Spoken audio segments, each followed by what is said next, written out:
Les lanceurs d'alerte, pour moi, sont des vigies citoyennes. Ce sont des êtres humains, voilà, bien avant d'être des professionnels ou des parents. Alors vous êtes professionnelle. Moi, je suis une professionnelle, oui. Et vous avez dénoncé en particulier une situation dont on a beaucoup parlé dans les médias, d'un établissement dans le département du Gers, qui s'appelle le Moussaron. Vous avez le sentiment que vous avez dénoncé une situation et que finalement, comme Edward Snowden, vous l'avez payé. Je l'ai chèrement payé, mais cette situation à l'IME dure depuis 30 ans, puisque avant moi, il y a eu un lanceur d'alerte en 95, 2 lanceurs d'alerte en 99. Tous ont été condamnés pour diffamation, alors que le rapport de l'ARS et les images terribles du 19 janvier... Le rapport donc de l'Agence régionale de santé, ce qu'on appelait l'EDAS autrefois, donc le service de l'État, confirme ce que vous avez dit. Il confirme ce que nous on a dit. Page 7, il est stipulé dans ce rapport de l'Agence régionale de santé qu'effectivement, il y a situation de maltraitance institutionnelle. Les images du 19 janvier d'M6 zone interdite, ces centres qui maltraitent les enfants handicapés, sont terrifiantes et criantes de vérité. Et oui, je l'ai chèrement payé, j'ai tout perdu. J'ai sacrifié mes enfants, j'ai sacrifié ma vie professionnelle. Je suis en surendettement, j'ai plus rien. Mais je ne regrette pas ce que j'ai fait. Je continue le combat pour les parents et pour les enfants et puis pour un véritable statut.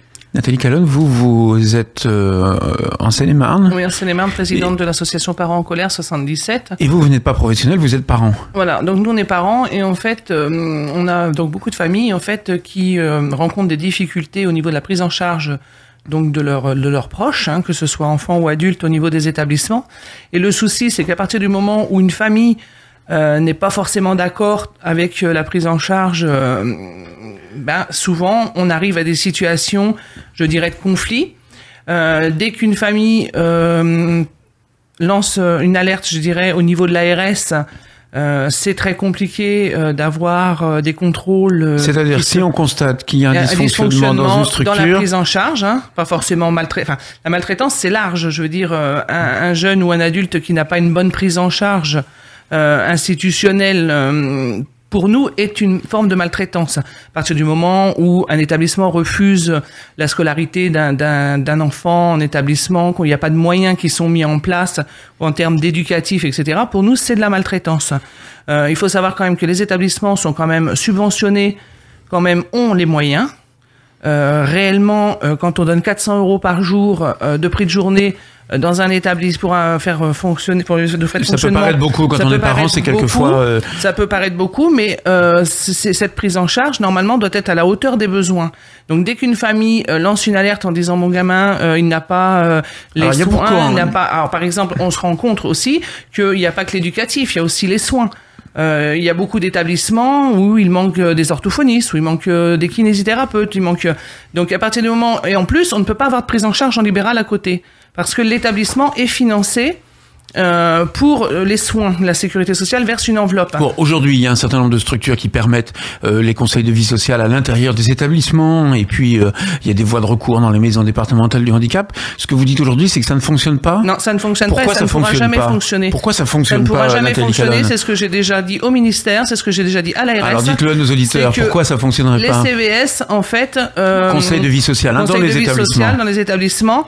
En fait, bien souvent, les familles sont quand même triées, quoi. Donc on va avoir intérêt à trouver une famille menottée parce que l'enfant est déjà... Les familles n'ont pas de liberté de parole, c'est ça que vous dites? Les familles n'ont pas de liberté de parole. Il y a beaucoup de CVS, de représentants de CVS qui n'ont même pas les coordonnées des parents lambda. Et puis les parents ça, je le sais. Donc ça, c'est inadmissible. C'est-à-dire qu'on empêche les membres du CVS de rentrer en contact avec les familles. Marianne Giacomoni, juste avant la pause, vous êtes vous-même une personne autiste. Vous confirmez ça? Vous avez été en établissement ou pas vous-même? J'ai eu la chance d'éviter les établissements et d'avoir une prise en charge un petit peu à la maison quand j'étais très jeune et très rapidement d'avoir été scolarisé comme des enfants normaux. Et ça, après, il y a des mécanismes de mimétisme par rapport à d'autres enfants qui ne sont pas autistes et qui se mettent en place et on arrive à s'intégrer tant bien que mal avec tous les problèmes que cela peut impliquer, mais on est intégré. Et ce que je voulais dire, c'est que le médico-social en France, il faut tourner les efforts du médico-social pour que ça devienne un tremplin vers l'école. Et à un moment donné, il faut évaluer le travail du secteur médico-social sur sa faculté et ses qualités à accompagner les enfants sur le chemin de l'école. Marion Giacomoni, Alain Giacomoni, vous venez d'où, vous? Alors moi, je viens de la région lyonnaise. De la région lyonnaise, à côté de vous. Nathalie Calonne, vous venez? De Seine-et-Marne. Et puis Céline Boussier? Du Lot-et-Garonne. Du Lot-et-Garonne, vous étiez dans le Gers, c'est vous qui avez dénoncé, en partie avec d'autres, parce que beaucoup de gens ont dénoncé ce qui se passait dans cet établissement du Moussaron. Vous dites aujourd'hui, les uns et les autres, autour de cette table, il se passe des choses dans les établissements, et finalement, il y a une espèce d'omerta, un peu comme dans le monde de la finance, c'est-à-dire que c'est pour ça que vous choisissez ce mot lanceur d'alerte. On n'ose pas parler, Céline Boussier? Alors, on n'ose pas parler pour les familles, c'est très compliqué, puisque quand des dénonciations sont faites... Pour vous, professionnels? Alors, pour nous, professionnels, c'est très compliqué dans le sens où on n'est pas protégé. Quand on dénonce, inévitablement, on est licencié. Non, mais vous pouvez pas dire ça. Il y a quand même un certain nombre de textes de loi qui disent la non-dénonciation, j'ai le texte sous les yeux, d'une maltraitance malgré l'obligation peut être punie. La non-dénonciation de 3 ans d'emprisonnement et 45 000 euros d'amende. Vous connaissez la loi. On est bien d'accord, mais il y a... Donc en principe, les gens qui dénoncent... Enfin, vous avez obligation de dénoncer une maltraitance. On a une obligation et il y a un autre texte. Alors moi, j'aimerais rendre un hommage à Jean Font aujourd'hui, puisque Jean est un lanceur d'alerte qui s'est beaucoup battu, qui a donné la jurisprudence de 2007 qui dit que tout salarié qui dénonce ne doit pas être licencié. Ce n'est pas appliqué. Voilà. Aujourd'hui, tous les professionnels qui dénoncent sont licenciés. Après, c'est une question moi je dirais c'est normal. Moi, ce que j'ai fait, je le regrette pas et je ne comprends pas pourquoi les professionnels aujourd'hui ne dénoncent pas ce qui se passe.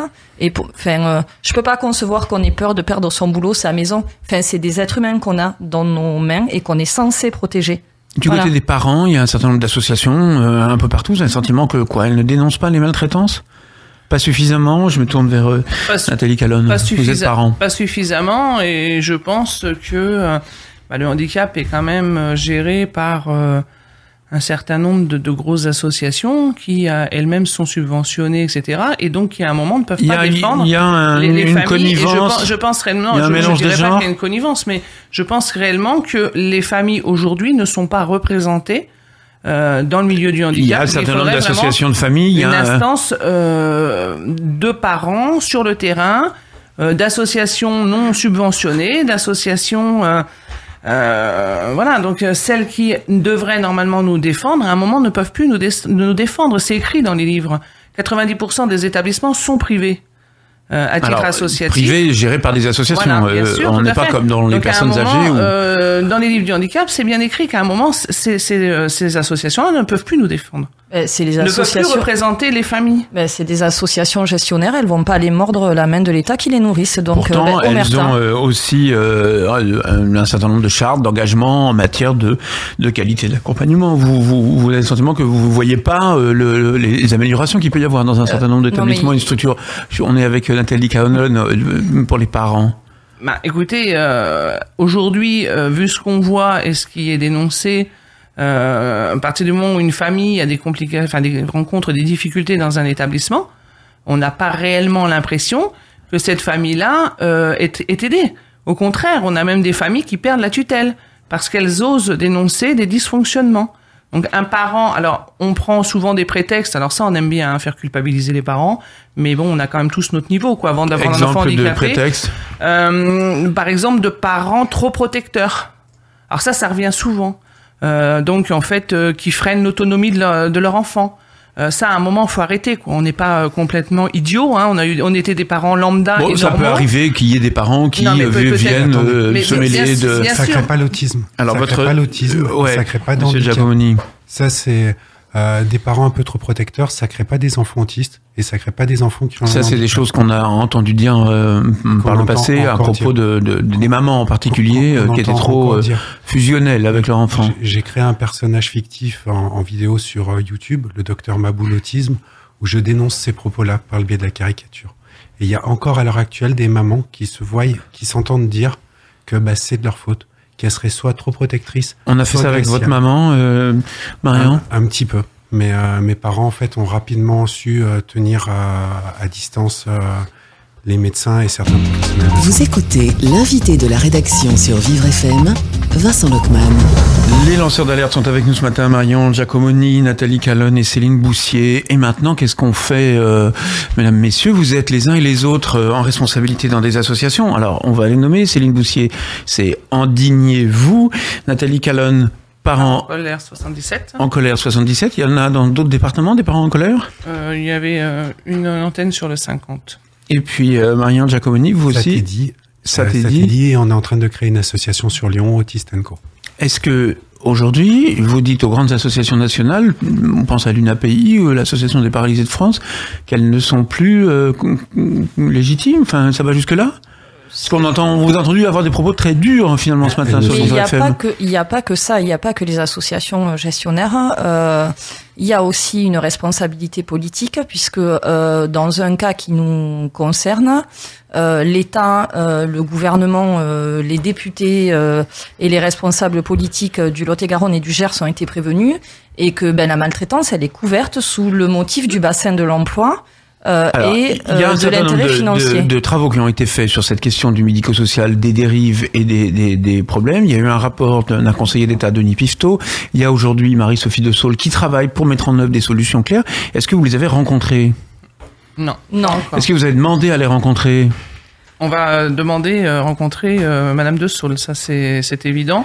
D'autant plus qu'il y a cette histoire. Parce qu'on pourrait vous reprocher quand même à la fois de vous indigner et d'être ici ce matin et de vouloir lancer des alertes, mais il y a aussi des relais institutionnels. Vous pouvez être auditionné. Encore faut-il l'avoir demandé. Là, on va s'en occuper. On est reçu ce matin à 11h au ministère. Voilà, de la santé par Monsieur Saïd Assef. Donc au cabinet de Madame Ségolène Neuville, la secrétaire d'État nous avons en charge des personnes handicapées. Justement à participer au groupe de travail et de lancer une commission justement en vue de pouvoir améliorer les conditions, de pouvoir contrôler et de pouvoir représenter et défendre des familles. Mais ça, cette instance-là, cette commission, elle a du mal à voir le jour. On a le sentiment que vous êtes les uns et les autres ici autour de cette table représentants d'associations qui sont un peu disséminées dans le territoire. Est-ce que vous faites le poids par rapport aux grandes associations? Et comment se fait-il que, compte tenu de ce que vous dénoncez et de la gravité de ce que vous semblez dénoncer ce matin, finalement, à vous entendre, en tout cas, il y aurait pas ou peu de relais associatifs? Marion Giacomoni et puis ensuite Céline Boutier. Pour une raison simple, c'est qu'il y a beaucoup de familles et de personnes qui se tournent vers nous parce qu'elles n'ont plus l'oreille des grandes associations. C'est-à-dire que les grandes associations sont gestionnaires, mais elles ne sont plus représentatives. Et entre guillemets, les petites associations de terrain sont en train de devenir de grosses associations qui drainent du monde et qui fédèrent. Il y a aussi un certain nombre de dispositifs en termes de numéros d'appel sur la maltraitance des personnes âgées, personnes handicapées, type Allemand Handicap. Céline Boutier, vous faites non? Non, ça ne fonctionne pas. Moi, j'ai des familles qui l'ont fait, ce numéro de téléphone, et elles n'ont jamais de suivi, elles n'ont rien, donc elles se sont tournées vers nous. Et du coup, Indignez-vous travaille en collaboration avec Parents en colère, puisque j'ai eu des dossiers dont un qui venait du 77, étant du 47, c'était beaucoup trop loin. Donc c'est Nathalie qui s'en est occupée. Voilà. Est-ce que y a pas un risque à dénoncer les cas de maltraitance qui sans doute existent, de jeter le bébé avec l'eau du bain? C'est-à-dire qu'il y a aussi un certain nombre d'établissements qui font un travail remarquable avec des professionnels qui sont extrêmement engagés, à la fois compétents, disponibles. Et est-ce que finalement amener une action comme on est en train de le faire ce matin, finalement très très dénonciatrice vis-à-vis des cas de maltraitance, on risque pas d'y perdre beaucoup, Nathalie Calonne? Je suis entièrement d'accord avec vous. Effectivement, qu'il y a des établissements qui fonctionnent. Moi, je suis allée visiter avec des professionnels extrêmement engagés, compétents. J'ai passé une journée sur un établissement en Seine-et-Marne où réellement, on sent que cet établissement fonctionne. Mais pourquoi il fonctionne? Parce que cet établissement est ouvert au public. Cet établissement est ouvert aux familles. Et aujourd'hui, le gros souci, les grosses difficultés dans les établissements, c'est le fait que ce soit complètement fermé, bien souvent à l'extérieur des villes, comme ça on ne voit pas les gamins, ça dérange personne.